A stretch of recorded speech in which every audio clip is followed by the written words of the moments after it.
আসসালামু আলাইকুম সকলকে ঈদের শুভেচ্ছা ঈদ মোবারক।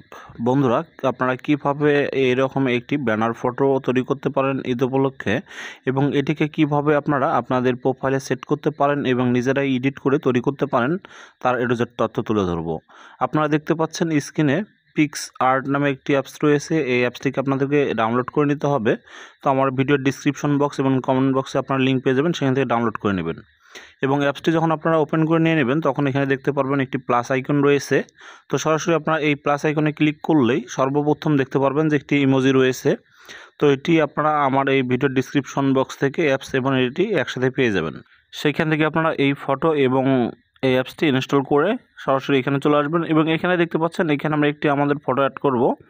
এই জন্য নিচে দেখতে পারবেন যে অ্যাড ফটো নামে একটি অপশন রয়েছে। জাস্ট আপনারা এখানে একটি ক্লিক করে দিয়ে দেবেন এবং দেওয়ার পর আপনার গ্যালারি থেকে আপনার কোন ফটোটি সিলেক্ট করতে চান সেখান থেকে আপনি একটি ফটো নিয়ে নেবেন।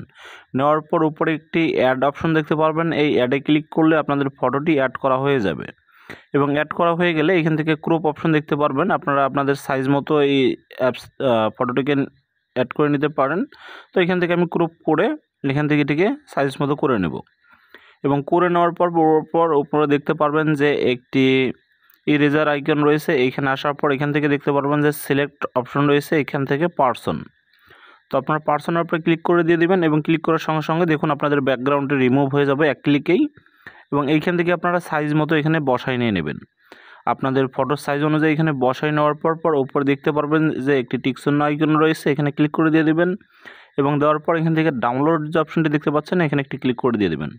এখান থেকে সেভ অ্যাজ জেপিজি এখান থেকে ক্লিক করার পর এটিকে আপনারা ডাউনলোড করে আপনাদের প্রোফাইলে অ্যাড করতে পারেন। ধন্যবাদ সকলকে ভিডিওটি দেখার জন্য।